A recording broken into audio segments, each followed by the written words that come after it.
Salut Valentin, c'est Vidéomaker Oli. Salut, Aujourd'hui, on a le plaisir de t'accueillir. Donc, salut à toi, bienvenue. salut, merci pour l'accueil.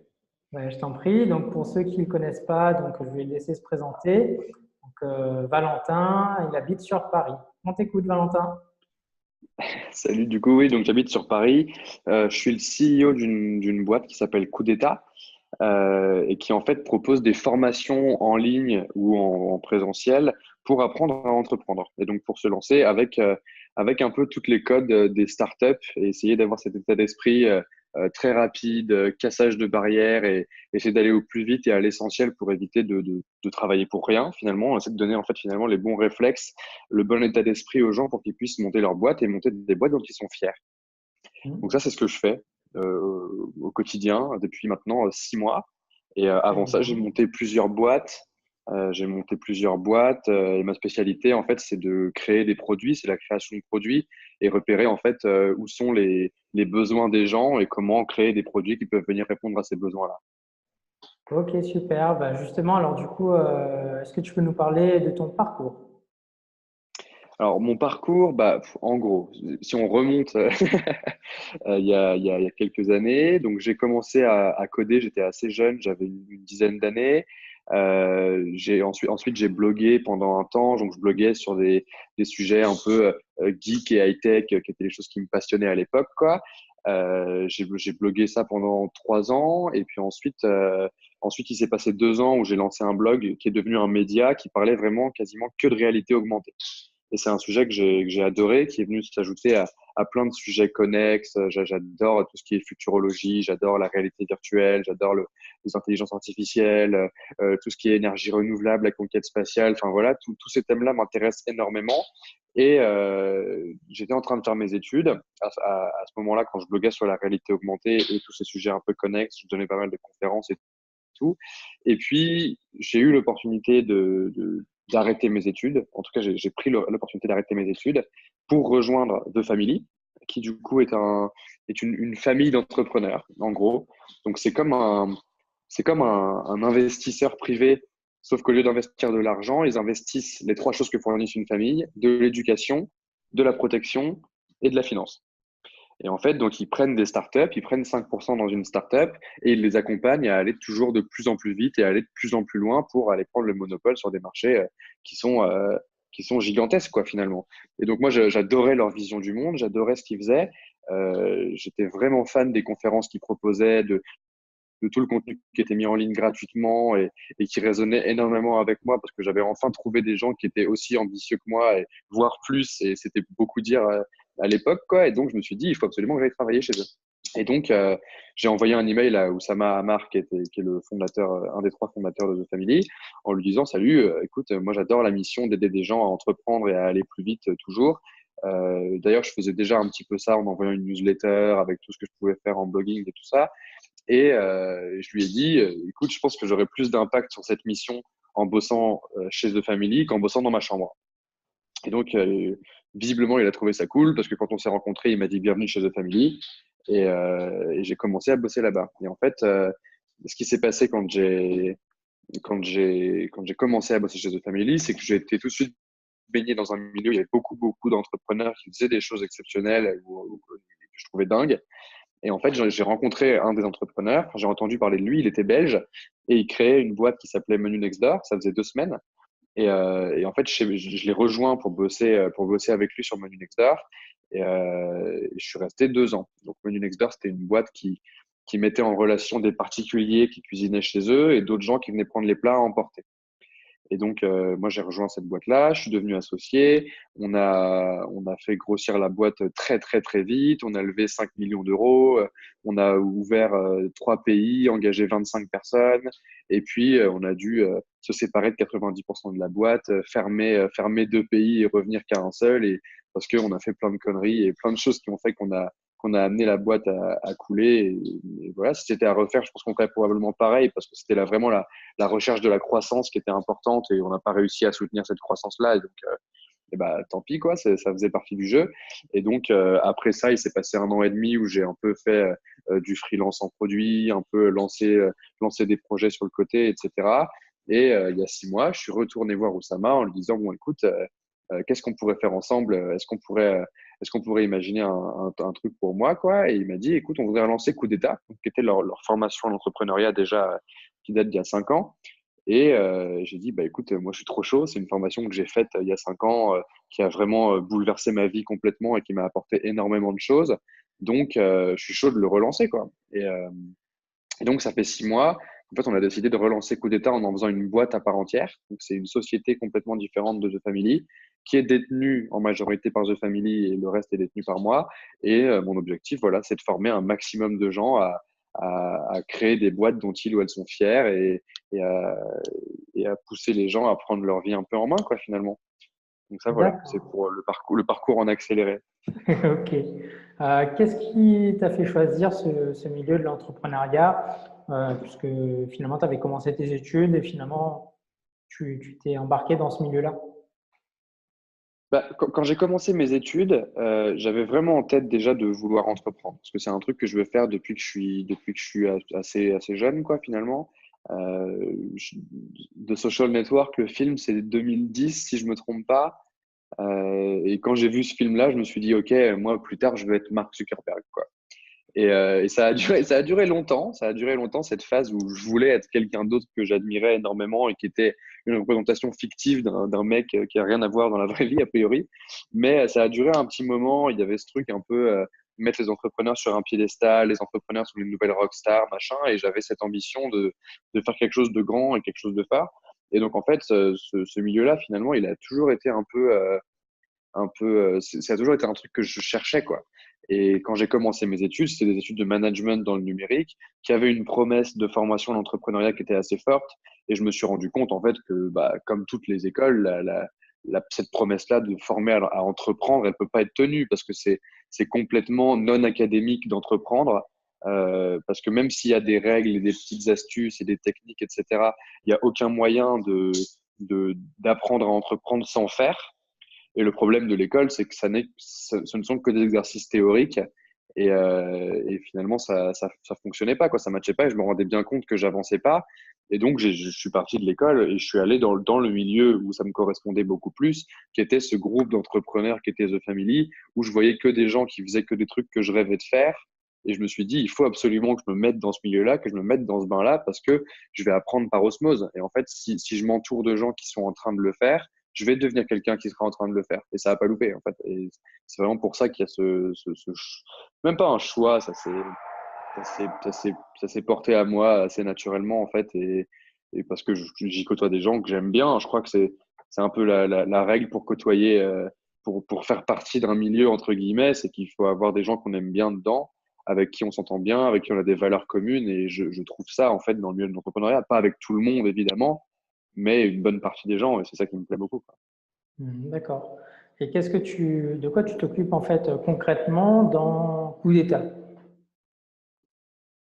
Donc, coup d'État, bah, pendant longtemps, enfin pendant un moment, j'étais tout seul. Et puis, il y a Dimitri qui s'occupe de faire toute la vidéo, qui m'a rejoint ensuite. Et puis, une troisième personne qui est développeur back-end à temps partiel. Puis là, bientôt, on va être 6.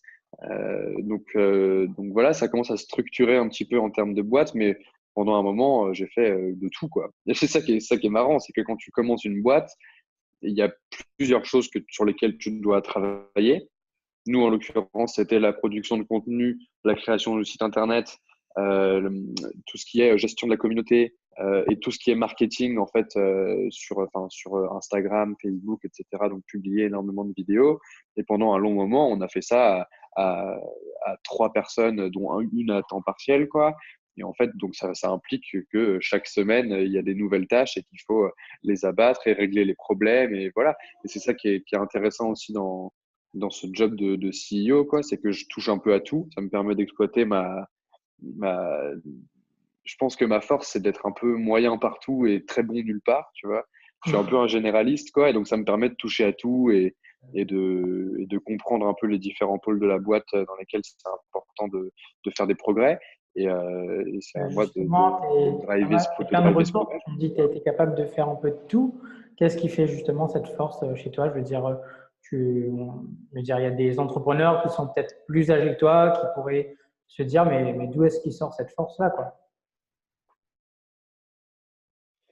Bah, en fait, la raison pour laquelle j'ai touché à beaucoup de choses, après je dis un peu de moyens dans tout, c'est pas vrai dans tout, tu vois, mais en tout cas, les compétences qui sont utiles dans Coup d'État actuellement, c'est le cas, c'est-à-dire la création d'un produit, savoir coder un minimum, savoir produire de la vidéo, savoir utiliser les réseaux sociaux correctement, savoir faire des Facebook Ads, enfin, tout ça, c'est des choses que j'ai pu apprendre en fait par le passé, dans des précédents projets, quoi, ou même ou sur Menu Next Door, qui était la boîte dans laquelle j'ai bossé qui était vraiment un succès pour le coup et dans laquelle on a appris énormément de choses sur très rapidement parce que c'est ça la force d'une startup, c'est que tu condenses en fait 10 ans d'activité dans 2 ans réels, tu vois, et tu as l'impression de vivre énormément de choses et donc d'apprendre beaucoup parce que tu n'as pas le choix en fait, tu as ta croissance qui tire et tu es là genre ah, il faut absolument qu'on suive et donc tout ça j'ai pu l'apprendre en fait dans des précédents projets. La raison pour laquelle j'aime bien toucher à tout, je crois que c'est parce que je m'ennuie vite, quoi. Et que y a rien que j'ai découvert qui me passionne suffisamment pour y passer 100% de mon temps à vouloir devenir un expert de ce sujet.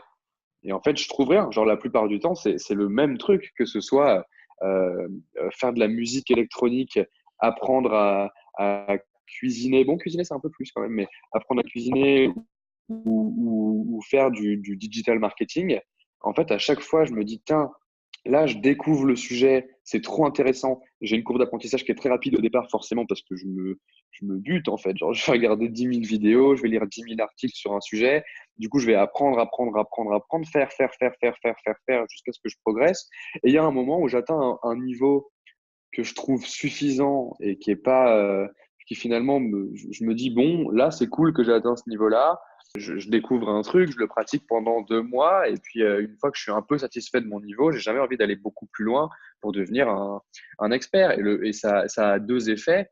Le premier, c'est que la plupart des gens vont me dire, ah, mais tu as encore abandonné ce truc que tu as commencé alors que ça avait l'air de devenir toute ta vie. Donc finalement, il y a une espèce d'incompréhension de la part de tout le monde parce que tu as l'impression d'être juste un lâcheur, quoi, et ce que je peux comprendre de l'extérieur. Et en même temps, ça a l'autre effet qui est que bah, à chaque fois que tu abandonnes quelque chose et que tu passes à quelque chose de nouveau, et bah, tu as accumulé des petites compétences qui te permettent de, quand on a besoin à un moment voulu, tu as déjà touché au truc, quoi. Et c'est ça que je trouve hyper important de faire. En tout cas, pour moi, j'ai besoin de cette curiosité-là tout le temps. C'est que certes, je suis pas un expert de comment on fait des Facebook Ads parfaitement et de quelles sont les bonnes techniques, machin. Mais si demain, on veut commencer à faire des Facebook Ads sur Coup d'État pour promouvoir notre contenu, etc., je peux. Je peux parce que j'y ai déjà touché et j'aurais pas à faire cette première étape de rien comprendre du tout à l'outil. Et finalement, je comprends la logique. Après, ça me permet de mettre en place quelque chose de suffisamment solide pour recruter quelqu'un à qui je vais le déléguer et qui le fera mieux que moi par la suite, quoi. Je pense que c'est ça Voilà. qui est important. Toute la transversalité de certaines compétences. Alors, du coup, ça fait 6 mois que tu occupes ce poste, Ouais. donc, ce poste de CEO. Qu'est-ce qui te plaît en tant que CEO à coup d'État dans ton activité quotidienne? Bah, je crois que la vraie raison pour laquelle j'aime ce que je fais, c'est les gens, c'est l'équipe, fondamentalement. Genre, c'est un truc que j'ai réalisé chez Menu Next Door, en fait. Genre, avant, j'étais pas un team player de fou, tu vois. Genre, j'étais plutôt individuel. À l'école, j'étais pas mauvais. Donc, en fait, j'avais toujours un peu l'impression de devoir tirer les autres vers le haut.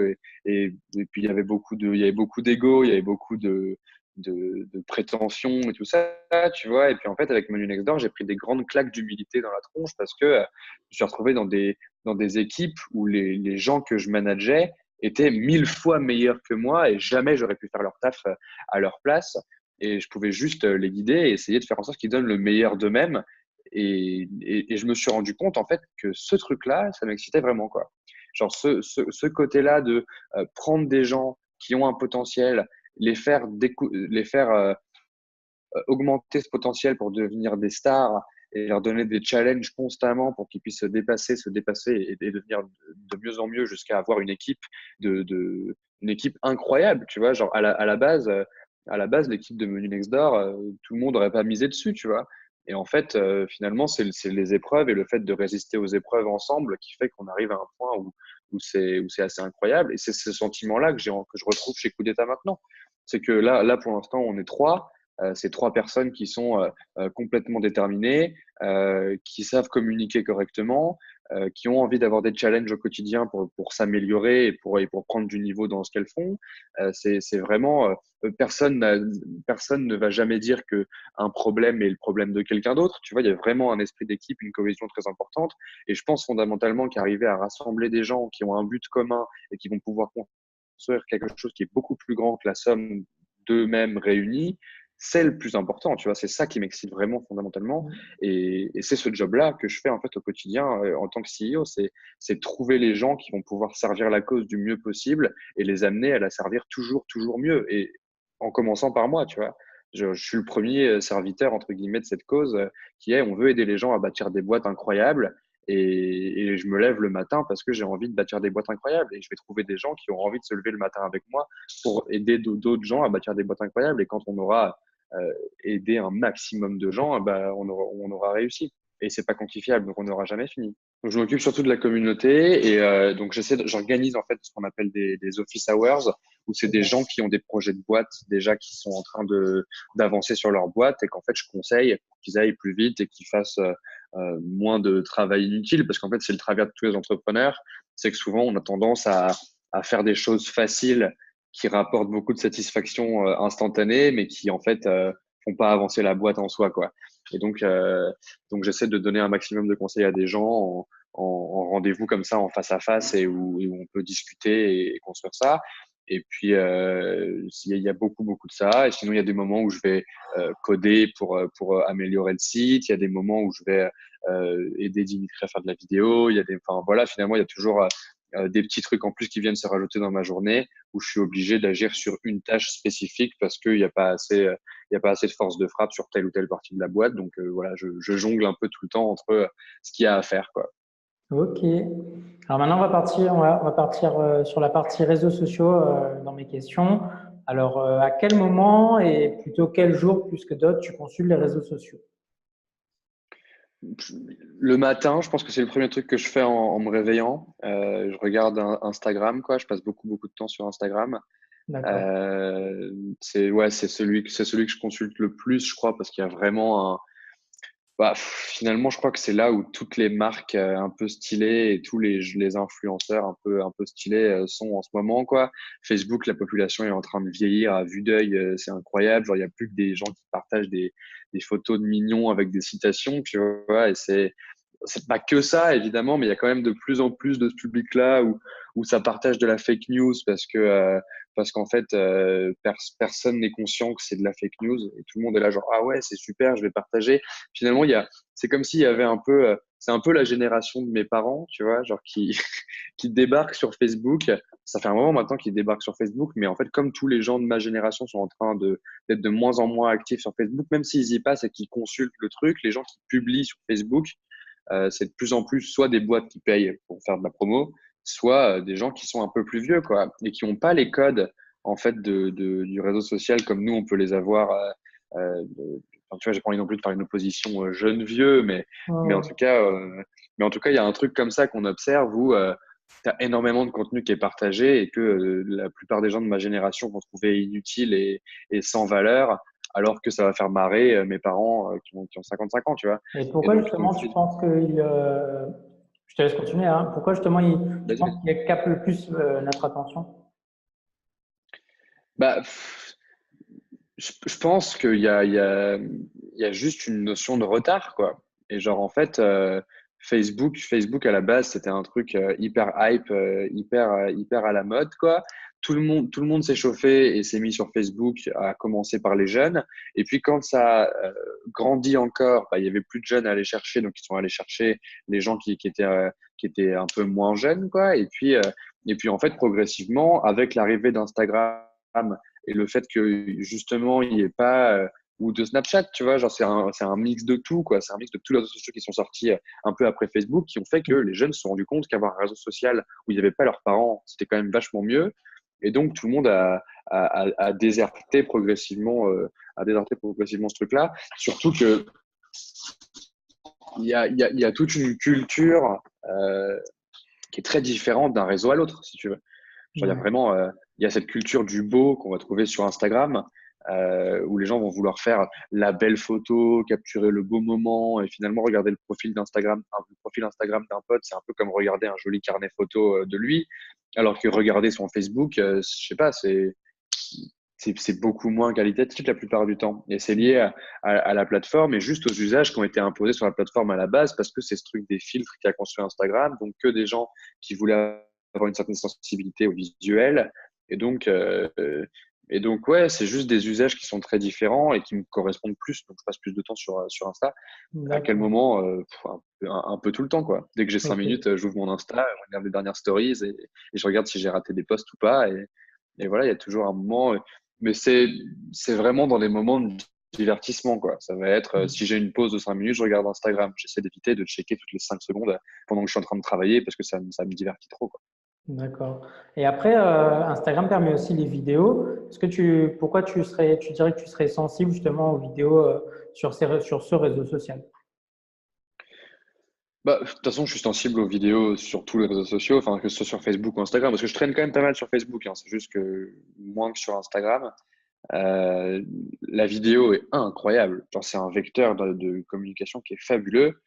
Parce que enfin, moi, je pense que c'est vraiment la botte secrète que tout le monde devrait utiliser et elle est de moins en moins secrète. Il y a quand même pas trop de gens qui l'utilisent parce que tout le monde se fait une montagne de comment créer du contenu vidéo, alors que finalement, faire du montage, c'est pas si compliqué que ça. Faire un truc qualitatif, c'est à la portée de tout le monde, quoi, je crois. Euh, et puis, il y a plein de petits trucs, tu vois, genre le fait que Facebook ait instauré la vidéo en autoplay sans son, c'est incroyable. C'est incroyable. 90% des vidéos sur Facebook sont jouées sans son. Et je vois encore des vidéos qui n'ont pas de sous-titres, tu vois, genre, qu'est-ce qui se passe, quoi. Et genre, ouais, sur ces 90% de vidéos jouées sans son, j'en fais totalement partie parce que je trouve que c'est le meilleur canal de communication. Les photos, c'est chouette parce que c'est joli, etc. Les vidéos avec le son, c'est bien dans une certaine situation où tu es posé et tu as vraiment l'occasion de pouvoir mettre du son et de profiter, etc. Les vidéos sans son, c'est vraiment de la consommation de contenu rapide qui, moi, me convient très, très bien, quoi. Et ce truc-là est, je trouve, pas assez exploité par la plupart des gens. Et quand c'est bien exploité, c'est dingue. Enfin, genre, ce que font des boîtes comme Brut, des boîtes comme Combini et tout ça, en utilisant ce format vidéo pour faire quelque chose de dingue, je trouve ça fabuleux. Mhm. Alors après, est-ce que tu peux me dire quand tu es sur le réseau social d'une entreprise justement ou bien sur son site internet, que tu dois contacter ou bien voilà que tu es tombé dessus par hasard, qu'est-ce qui va t'intéresser le plus à ce moment-là? Est-ce que ça va être de lire l'article de blog ou bien est-ce qu'il a une vidéo sur son site ou bien est-ce que tu vas regarder vraiment est-ce qu'il y a des documents à télécharger? Voilà, qu'est-ce que tu cherches sur toi? Qu'est-ce que tu attends d'une entreprise? Bah, déjà, genre, enfin, ça dépend forcément, hein, ça dépend forcément du contexte dans lequel je tombe sur cette boîte-là, etc. Si c'est une boîte qui fait de la promo d'un produit que je trouve bien, je vais peut-être chercher un peu d'infos. C'est toujours pareil, genre ça dépend vraiment beaucoup de la façon dont tu tombes sur sur le truc, quoi. Enfin, le profil social ou sur le site d'une boîte. Après, s'il y a bien un truc auquel je suis sensible, c'est les choses qui vont vite, quoi.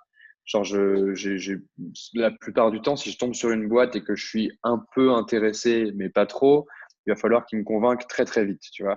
Et pour me convaincre très, très vite, il faut que ce soit clair, qu'il y ait un contenu rapide, qu'ils puissent m'expliquer de manière tangible, quoi, ce qu'ils font. Et en fait, c'est ça le plus gros problème des boîtes souvent, c'est que tu comprends pas exactement ce qu'ils font.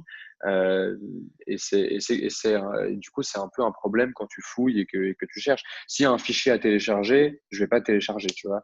S'il y a une vidéo à regarder et qu'elle dure 10 minutes, je vais pas regarder. Par contre, une vidéo de 30 secondes, une minute, je vais me dire, ah, bah allez, vas-y, ça va vite. Au pire, parce qu'en fait, c'est ça le risque. Le risque, entre guillemets, c'est qu'en fait, tu tombes sur une vidéo de 5 minutes et tu te rends compte que c'est tout naze et que tu vas y perdre du temps à fond et que tu n'as pas envie. 5 minutes, c'est peu, mais finalement, je passe déjà suffisamment de temps sur Facebook pour pas avoir à en rajouter des moments où ça me fait même pas plaisir, tu vois. Et du coup, bah, je vais chercher beaucoup ça. Après, je crois fondamentalement que un réseau social ou sur un site, il y a vraiment deux choses qui fonctionnent très très bien. Je pense qu'on aura l'occasion d'en reparler après, mais c'est le apporter de la valeur aux gens, genre un Mm. compte social qui apporte de la valeur aux gens. Je sais pas si tu es une boîte qui fait si tu es une agence web et que tu fais du contenu qui t'explique comment faire du SEO, si tu es un wedding planner et que tu fais du contenu sur comment faire les bonnes décorations pour ton mariage, etc. Tout ça, ça apporte de la valeur, tu vois. Et ça, je trouve ça hyper pertinent et c'est trop cool parce que tu peux juste parcourir le compte sans avoir à aller nulle part ailleurs que sur le compte social et déjà apprendre des choses et lier une espèce de relation intime avec la boîte, quoi, ce qui est hyper important. Il y a ça et il y a tout ce qui est ego trip. Et par ego trip, j'entends les posts, on est 50 000, les posts, on a besoin de votre aide. Enfin, tu vois, tout ce qui va en fait mettre la communauté des gens qui suivent la page sur les réseaux sociaux sur un piédestal et qui va donner aux gens qui découvrent la page envie d'aller plus loin parce qu'ils se disent, OK, ça, c'est un truc sérieux, quoi. Et je pense que c'est vraiment ces deux trucs-là que je vais chercher. D'accord. Alors après, là, ça va être une question assez axée pour pour ceux qui nous écoutent, là, les entrepreneurs vraiment locaux. La vidéo pour les réseaux sociaux, donc comme tu l'as dit, ça apparaît, voilà, peu d'entreprises font encore le pas, parce que ça apparaît comme le média le moins utilisé des chefs d'entreprise finalement et des directeurs marketing euh, comparé à la publicité qui est télé, qu'ils vont faire, les passages en radio, dans la presse, ou même à La Réunion, il y a beaucoup de panneaux 4 par 3 parce qu'on est encore beaucoup à avoir sa voiture, à prendre sa voiture tous les matins pour aller bosser. Il n'y a pas de tram-train, il n'y a pas de TGV. Et du coup, certains entrepreneurs, quand ils nous contactent, bah, c'est parce qu'ils ont vu que leurs concurrents se sont mis à faire des vidéos sur Facebook. Et du coup, à cause de cette raison-là, ils ont envie de faire des vidéos sur Facebook maintenant. Et dès qu'il faut travailler après sur eux, ça paraît compliqué en fait. Alors, qu'est-ce que tu penses de ça? Comment ça, quand il faut travailler sur eux? C'est-à-dire, ils ont vu un concurrent faire de la vidéo, alors que eux, dans leur zone de confort, ils faisaient plutôt télé, 4 par 3 radio, presse. Et là, ils se disent, il faut qu'on fasse des vidéos. Maintenant, euh, on n'a pas l'habitude. Donc, c'est très dur pour eux de réfléchir en mode vidéo. Ouais. Mais en fait, il y a tout un truc qui est intéressant dans ce format vidéo, c'est que un 4 par 3 ou une pub télé ou une radio qui fonctionne pas du tout et qui ramène zéro business, c'est difficile de se rendre compte si c'est le cas ou pas. En fait, c'est très difficile de savoir si une pub comme celle-là a un retour sur investissement. Enfin, c'est ce que tu proposes toi, en fait, hein. Et l'avantage des vidéos sur les réseaux sociaux, c'est que tu peux très très vite mesurer si la vidéo a plu, si elle a été partagée, si c'est un contenu qui a de la valeur pour les gens. Quand je dis que les contenus doivent avoir de la valeur ou que les contenus doivent être de l'ego trip, c'est parce que ça permet qu'ils se partagent. Parce que si les gens trouvent de la valeur et qu'ils apprennent des choses et qu'ils avancent grâce au contenu que tu proposes, ils vont le partager à d'autres gens et donc d'autres gens vont entendre parler de ta marque, etc. C'est peut-être le cas sur un 4 par 3. Peut-être que tu as une pub 4 par 3 qui est très bien faite, quelqu'un va la prendre en photo et l'envoyer à son pote, tu vois. C'est pas impossible, c'est juste que c'est beaucoup plus facilement mesurable. Après, de là à dire ce que les gens devraient faire pour créer leur campagne vidéo sur Facebook et sur les réseaux sociaux de manière générale, je n'ai pas cette prétention-là, tu vois. Mais je pense qu'il y a un vrai travail à faire pour raconter l'histoire, raconter les valeurs de la boîte et raconter des choses qui ont de la valeur pour tous les clients qui sont ciblés par cette boîte-là, quoi. Et si tu mets ça en tête et qu'avec ça, tu crées une stratégie de marketing digital qui a du sens, qui est cohérente et qui surtout est, vise le long terme, tu vois, que c'est pas juste je vais faire une vidéo, ça va buzzer, ça va être la folie, où tu as vraiment une stratégie éditoriale de contenu, etc. Je pense qu'il y a moyen de faire quelque chose de fort. Après, c'est un travail qui demande beaucoup d'efforts sur du long terme. Nous, c'est coup d'état, c'est une vidéo par jour sur Instagram qui sort et c'est du taf, tu vois, mais c'est juste qu'il faut faire ce choix-là. faut faire ce choix-là de est-ce que j'ai envie que les gens soient tout le temps dans mon contenu sur Facebook et qu'ils apprennent énormément de choses et que ça nous force à faire des choses que les gens kiffent, ou est-ce que je vais juste me faire une pub 4 par 3 et que ça marche ou que ça marche pas, je ne saurais pas, mais comme j'ai dépensé de l'argent, je me sens bien dans ma peau, quoi. Et Justement, tu disais par rapport c'est au retour sur investissement que on peut mesurer. Et par contre, on peut mesurer, mais pas forcément des ventes, même si l'entrepreneur, il va toujours vouloir mesurer en vente. Mais toi, par exemple, justement, tu parlais qu'il n'y avait pas que des ventes qu'on peut mesurer, justement, les partages. Et le fait de partager, qu'est-ce que ça permet, tu trouves, pour la personne qui voit les contenus vidéo de la marque? Bah, si tu vois les contenus vidéo d'une marque et que tu trouves ça intéressant, tu vas pas forcément te soit partager direct, soit aller devenir client de la marque, soit genre t'as pas forcément une action derrière le visionnage d'une vidéo qui est tangible, tu vois. Par contre, une vidéo, deux vidéos, trois vidéos, quatre vidéos, tu te dis bon, maintenant que ces gens-là ils m'ont donné tant de contenu gratuit et j'ai appris des choses et j'ai avancé et je les aime bien, peut-être que je vais jeter un œil à ce qu'ils font. Et en fait, c'est toujours pareil. Genre, la construction d'une marque, c'est un truc qui est long terme. Et genre, c'est pas possible de construire une marque ou de faire une stratégie de contenu qui fonctionne en 2 semaines, quoi. Genre, y a pas de secret, tu vois. Genre, ça se construit, ça se construit. Je pense que c'est ça le gros du truc, quoi. J'ai oublié quelle était ta question, vraiment. Mais Moi, c'était ça justement. Est-ce que tu trouves que c'est important quelque part de multiplier les contacts, finalement, les points de contact? ah ouais, complètement, ouais, complètement. Après, est-ce que tu aurais un… Enfin voilà, on parlait tout à l'heure qu'il faut un minimum de visibilité sur les réseaux sociaux. Toi, tu parlais de faire une vidéo par jour sur Instagram. Euh, Justement, bah, est-ce que tu peux développer un peu plus ton expérience, que ce soit Menu Next Door, que ce soit Coup d'État, qui, qui t'a vraiment impacté? Bah, ouais, en fait, c'est un truc. Je fais des vidéos avec des potes et des trucs comme ça depuis le lycée, tu vois. Parce qu'en fait, j'ai toujours beaucoup aimé ça et je trouve que c'est. Tu sais, j'avais pas mal de potes qui faisaient de la photo ou qui écrivaient des trucs et tout. Et puis je me disais tout le temps, ouais, mais il y a quand même rien de mieux que la vidéo pour raconter une histoire, quoi. Parce que tu vis le truc, il y a un parti pris visuel que tu peux vraiment. Travailler et sur lequel tu peux vraiment compter pour donner un effet particulier. Enfin, je trouve que la vidéo est vraiment balèze. Et quand on a fait Menu Nextdoor, la vidéo est devenue très très vite indispensable parce qu'on avait un truc très communautaire. Qui dit communauté dit histoire. Genre en fait une communauté c'est toujours bâti sur une histoire, mais voire même sur une légende, tu vois. Et le meilleur moyen de raconter cette histoire, c'est de faire de la vidéo. Parce que tu peux raconter vraiment l'histoire telle qu'elle est, tu peux montrer des images concrètes, tu peux montrer des émotions de gens, enfin tu vois, il y a tant de choses que tu peux transmettre dans une vidéo. Et chez Menu Next Door, on transmettait tout ça et ça transpirait sur les réseaux sociaux, quoi. Genre on faisait une soirée coup d'État, une soirée Menu Next Door, les gens voyaient les vidéos d'après, ils étaient là en mode, putain, la prochaine soirée Menu Next Door, je veux être là absolument, quoi. Et D'accord. pour tous ces trucs-là, c'était hyper important et c'était que de la promo, tu vois. Donc ça, c'était pour Menu Next Door et pour Coup d'État, c'est la même chose. Pour Coup d'État, aujourd'hui, nous, notre objectif, c'est de produire énormément de valeur le plus possible et de l'avoir sur les réseaux sociaux parce que, en fait, il y a même une stratégie qui est plus profonde que ça dans Coup d'État. Parce que dans Coup d'État, notre mission, c'est d'aider les gens à bâtir des boîtes dont ils ou elles sont fiers. Ça, c'est clair. Ça fait 3 fois que je le dis depuis le début. Et c'est vraiment important pour moi, tu vois. Cette mission-là, je pense qu'elle n'est rendue possible que si tu es au contact d'entrepreneurs constamment. Comme je l'ai fait moi chez The Family, tu vois. Quand je racontais que chez The Family, j'étais arrivé, que j'avais rencontré plein d'entrepreneurs, que j'avais été baigné dans ce milieu-là et que du coup, ça m'avait donné envie de me lancer.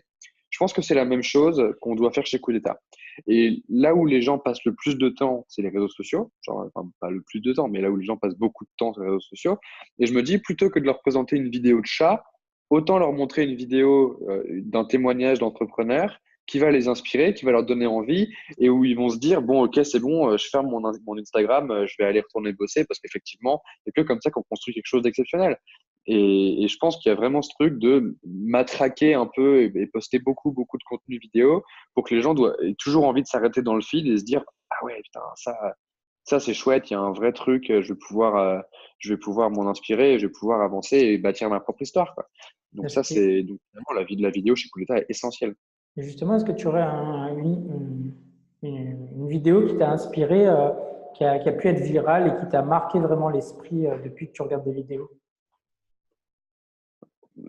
Il y en a plein. Ou une web série alors à ce moment-là? Une web série, j'en sais trop rien, mais moi, il y a beaucoup, beaucoup de choses qui m'inspirent beaucoup. Tu peux regarder des TED. Bon, ça fait un moment que je regarde plus trop parce que je trouve que c'est toujours un peu le même format, un peu siliconé, un peu facile, mais les enseignements sont pas moins bons pour autant, tu vois. Genre, c'est toujours hyper intéressant. Le Start with Why de Simon Sinek, c'est une vidéo incroyable. Mais après, tu vois, genre, regarder des YouTubers constamment, c'est aussi hyper intéressant, tu vois.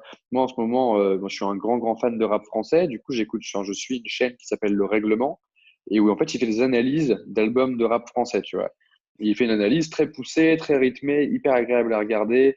C'est très drôle et tout ça, tu vois. Et en fait, c'est finalement, genre, faire de la bonne vidéo. Je pense que ça passe aussi par faire la veille de tout ce qui peut se faire.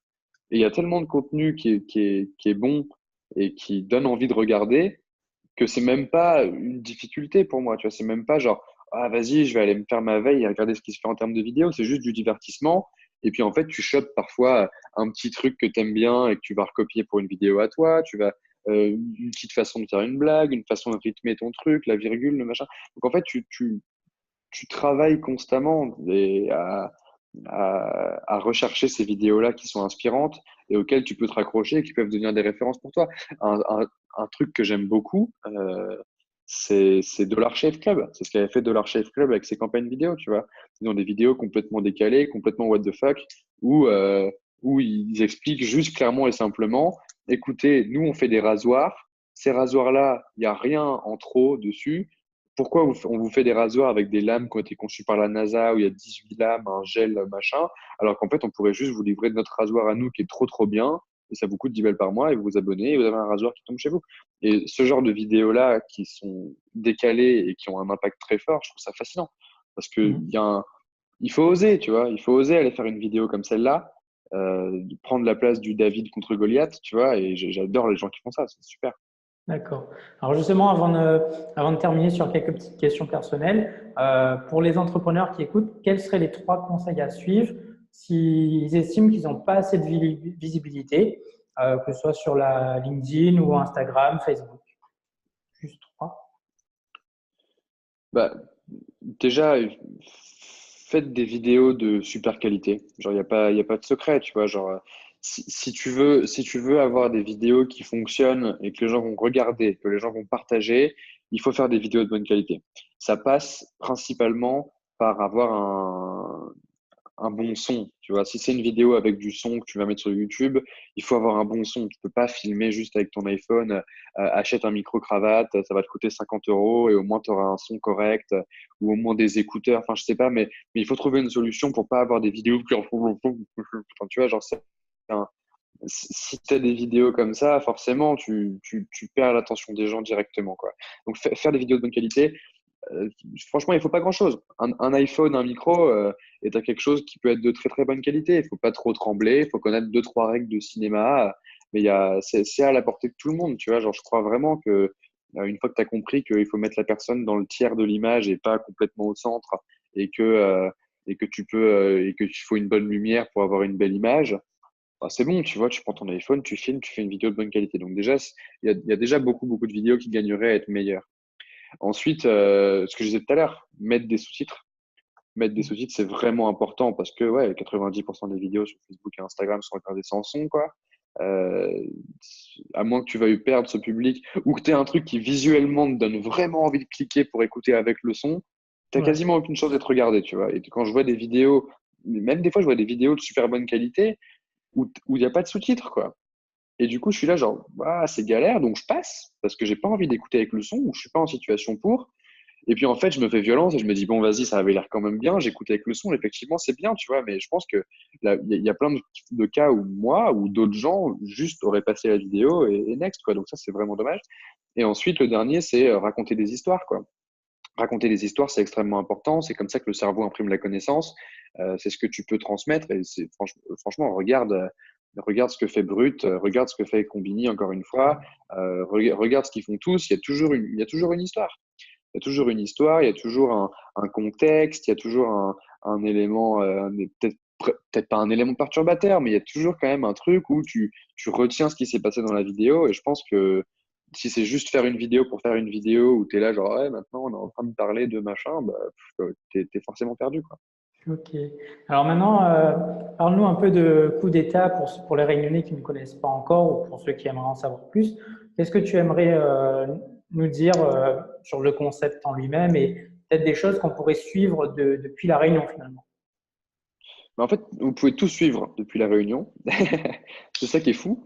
Enfin, quasiment tout, quoi. C'est parce qu'en fait, donc en gros, coup d'État, notre objectif, c'est de créer le Netflix de l'entrepreneuriat. Donc, ce serait une plateforme où on rassemble des vidéos de conférences, des vidéos qui expliquent beaucoup de choses sur comment entreprendre et des témoignages d'entrepreneurs. Et donc, en fait, l'idée, c'est qu'on a une grosse série qui s'appelle Coup d'État Entreprendre.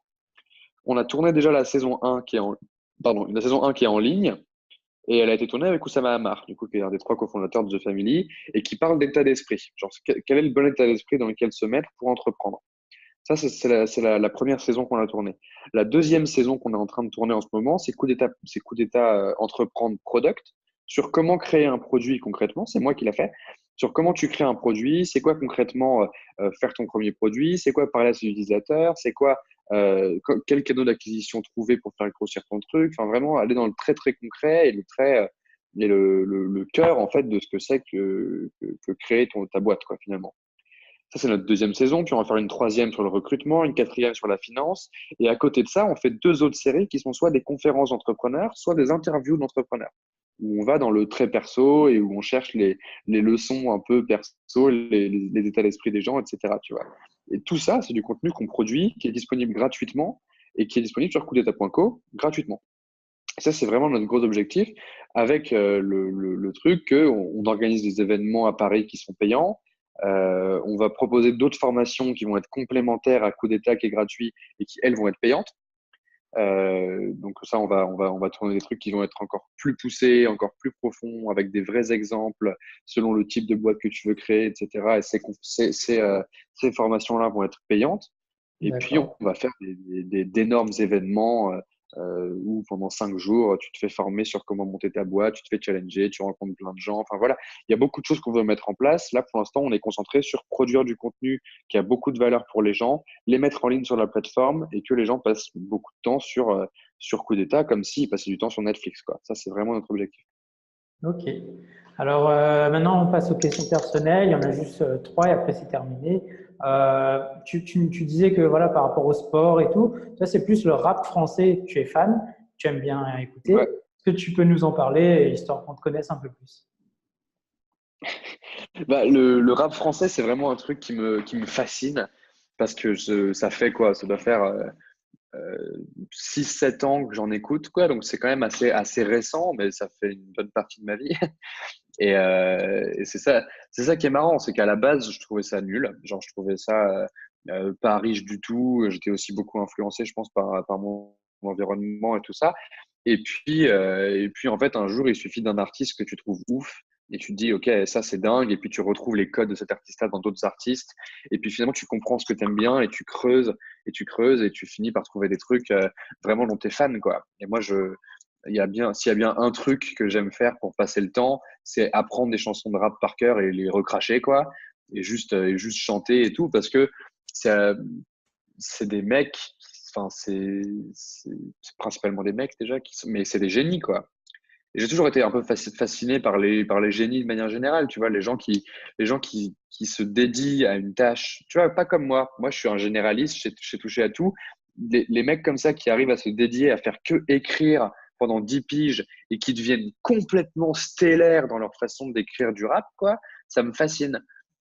Et en fait, je crois qu'il y a ce profil de gens passionnés qui aiment ce qu'ils font et qui sont en constante progression alors que tu as l'impression qu'ils peuvent plus progresser tellement ils sont bons. Je trouve ça incroyable. C'est des gens qui repoussent les limites, c'est des compétiteurs de malades, c'est des entrepreneurs de ouf. Genre, il y a tout un milieu qui s'est créé. C'est un milieu qui est hyper sain, dans lequel il y a des clins d'œil tout le temps les uns aux autres. Personne se tape dessus, ou en tout cas presque personne, quoi. Genre, moi, c'est un truc que je trouve génial, tu vois. C'est un truc que je trouve génial parce que, et surtout, j'ai, tu vois le mouvement arriver en lame de fond, tu vois. Parce que, genre, moi, j'ai pas la tête pour écouter du rap de base, tu vois. Et tu rentres assez vite dans le cliché. Et aujourd'hui, tu vas à des concerts de rap et il y a vraiment tout un panel de gens qui sont extrêmement différents les uns des autres et qui se retrouvent et qui se connectent grâce à cette musique qui parle à tout le monde, quoi. Parce que c'est une musique qui est actuelle, c'est une musique qui frappe les gens et qui est bien adaptée à son timing et qui a su prendre un peu le tournant et qui commence à prendre de la place sur toutes les autres, quoi. Et c'est ouf. Moi, je trouve ça incroyable, ce mouvement-là. Un nom de rappeur que tu nous conseilles à écouter? Bah, il y en a plein, il y en a plein. Là, là, en ce moment, qu'est-ce que j'ai écouté récemment? Bon, je vais prendre ma playlist, je vais te dire. Mais bon, moi, mes gros trucs. Là, récemment, c'est SCH que j'ai écouté beaucoup, beaucoup. Ok. Il a fait un dernier album qui était top, mais après, tout ce qui est Damso, tout ce qui est Nekfeu, Booba, même Orelsan, Niska, Sadek, This Is La Peste. Enfin, tu vois, finalement, j'aime bien écouter un peu de tout et c'est un horizon qui est très très large. Et c'est ça qui est ouf avec le rap, c'est qu'on parle du rap comme si c'était un genre musical très précis. Et en fait, il y a tout un panel gigantesque de styles musicaux au sein de ce genre-là, quoi. Et c'est important d'en faire le tour. Alors après, quel passe-temps autre que le rap tu as pour te détendre? Bah, je regarde Netflix. C'est ce que je t'avais dit l'autre jour. Ici Non, aussi, on capte Netflix, hein. Avant, on captait pas, maintenant, c'est mais donc ouais, je regarde Netflix, je mate des séries, je mate des films, je lis des bouquins, je fais énormément de choses, quoi.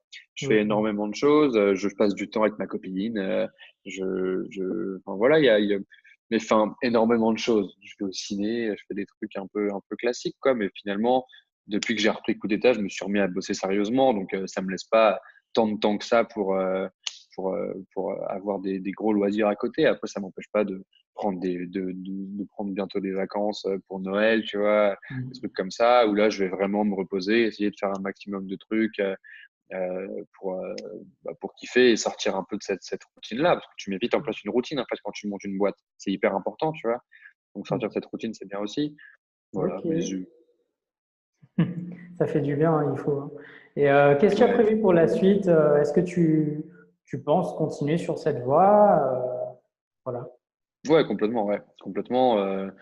Genre, de toute façon, ça fait 10 ans, ça fait 10 ans que je suis dans ce milieu-là et que j'essaie de monter des trucs. Plus je me rapproche de quelque chose de solide et qui aligne à mes valeurs, plus je m'éclate. Donc, je crois que ça ne peut qu'aller mieux en avançant. Après, évidemment, c'est pas évident, tu vois. C'est pas évident parce que ton job en tant que CEO et enfin, même quand tu montes des boîtes de manière générale, quoi, c'est de régler des problèmes. C'est que tu fais face à des gigantesques emmerdes et que tu dois passer outre. Et donc, ça n'est qu'un ascenseur émotionnel constant parce que tu es là, genre, ah, donc là, il est probable qu'on soit mort dans 2 jours. Et puis, en fait, tu passes ce truc-là, t'as 3 mois devant toi et tu es là, genre, ouais, trop bien, on a de nouveau 3 mois devant moi, tout va bien. Et puis, au bout de 3 mois, il y a de nouveau une mort imminente. Et, enfin, et donc, en fait, tu ne fais que régler des problèmes. Donc, c'est Hmm. très compliqué. Est-ce que je ferai ça toute ma vie? J'en sais rien, tu vois. Mais là, pour l'instant, c'est bien parti pour parce que c'est ce qui m'éclate le plus, quoi. Ok, super. Bah écoute, ça y est, là on a fini. Juste le dernier petit moment, c'est voilà, à qui tu souhaiterais remercier pour toute cette aventure entrepreneuriale que tu as menée et que tu vas mener. Euh, c'est important, voilà, je te permets d'adresser des remerciements. On va, on va, on va faire ça comme les Oscars, tu vois. Genre, alors, je voudrais remercier mon père, ma mère. Non, non, mais pour de vrai, je pense il y a un truc. Enfin, tu vois, j'ai un parcours dont je suis très content. Je regrette pas du tout ce que j'ai fait et je suis bien content d'avoir passé toutes ces étapes-là. Et il y a beaucoup de frustrations personnelles que j'ai pu éliminer sur le chemin. Et puis, et j'ai eu la chance de côtoyer beaucoup de gens assez incroyables. Je crois que s'il y avait vraiment allez, 3 personnes à remercier du fond du cœur, quoi. C'est mes 2 parents qui m'ont élevé, bon, avec ma sœur, avec, enfin, tu vois, toute la famille très proche finalement, quoi, qui eux m'ont élevé dans un moule où on m'a toujours dit fais ce que tu veux, quoi. On m'a toujours dit fais ce que tu veux, tant que tu es dans le respect des autres et que tu casses pas la liberté des autres, tu es libre de faire ce que tu veux, et tant que c'est cohérent et rationnel et que t'es pas juste en mode je veux faire n'importe quoi, tu vois, on va te laisser faire ce que tu veux. Et ce truc qui disait de fais ce que tu veux, il me laissait vraiment le faire. Et je pense que c'est ça aussi qui m'a permis d'arriver là. Si j'ai pu arrêter mes études, alors que bon, franchement, dans la famille, c'était compliqué comme décision à prendre, tu vois, c'est parce que mes parents m'ont soutenu à un moment où personne d'autre me soutenait. C'est ces moments-là où tes parents, tu sais, c'est comme quand t'es gamin et que tu fais un dessin tout moche, quoi. Tu fais un dessin, il est tout laid, et ben, tes parents ils disent ah c'est super, ils l'accrochent sur le frigo, et puis le dessin que tu fais d'après, il est un peu moins laid. Et en fait, l'encouragement fait que tu as envie de continuer, et donc tu progresses, quoi. Si mes parents m'avaient dit dès le départ, quand j'ai commencé à faire mon premier site web, ah ouais, mais non, c'est pété, j'aurais probablement arrêté et je sais pas ce que j'aurais fait, tu vois. Donc ça c'est un remerciement à faire. Et après, il y a Oussama de The Family, quoi. Oussama, c'est un gars, genre, quand j'étais à une période un peu sombre de ma vie, au moment où je devais arrêter mes études, justement, et tout ça, parce que j'en pouvais plus, quoi. C'est un gars que j'ai trouvé et qui m'a juste. On s'est même pas parlé tant que ça, tu vois. C'est juste qu'il m'a mis sur les bons rails pour aller faire Menu Next Door. Il m'a emmené vers là, il m'a guidé tout le long du truc, et puis il m'a jamais lâché depuis, quoi. Et The Family de manière générale, mais c'est surtout lui mon point de contact. Donc non, il y a un fond de générosité que je trouve assez incroyable. Certes, ça sert son intérêt, évidemment, tu vois, mais il y a un alignement d'intérêt qui est clair. C'est que lui, il part du principe que si moi je réussis, ça va l'aider à réussir aussi, et que donc il y a un alignement qui est clair et net. Et il y a pas, c'est pas juste de la philanthropie, tu vois. Et moi, je trouve ça génial parce que du coup, je suis redevable à personne. Genre, il me donne ma chance, mais au final, c'est moi qui travaille. Enfin, tu vois. Et ça, je pense que c'est la bonne façon d'aider les gens. C'est pas juste de leur donner de l'aide pour leur donner de l'aide et de te sentir bien et être content de toi. C'est vraiment aller ensemble dans la bonne direction. Et ça, je crois c'est un travail qu'ils font très, très bien. Donc, ouais, mes parents, ma famille proche, ma sœur et Oussama. Ok, ben merci pour ce partage de cette valeur entrepreneuriale aussi, qui est l'entraide, du coup. Ouais, complètement. Je crois que s'il y a bien un skill qu'il faut développer pour être entrepreneur, c'est ça, c'est savoir demander de l'aide aux gens. Parce qu'en fait, on sous-estime à quel point c'est impossible de se faire soi-même. Mm. Parce qu'en fait, quoi, enfin, genre, si, tu as peut-être une chance, hein, t'as peut-être une chance, je dis pas que c'est impossible, mais moi, j'étais très individualiste et très solitaire parce que de toute façon, je fais tout mieux que les autres, tu vois. Et en fait, à partir du jour où tu te rends compte que demander de l'aide, c'est pas un aveu de faiblesse, c'est juste c'est juste une preuve de vulnérabilité et c'est juste une main tendue pour que quelqu'un vienne te filer un coup de main, tu t'avances beaucoup plus vite, tu crées de la chance. Enfin, il y a énormément de choses qui découlent du fait de savoir demander de l'aide aux gens, quoi. Ok, ben écoute, je te remercie. Merci Merci d'avoir à donné toi. cette interview et puis on se dit à bientôt. Ça roule. Bye.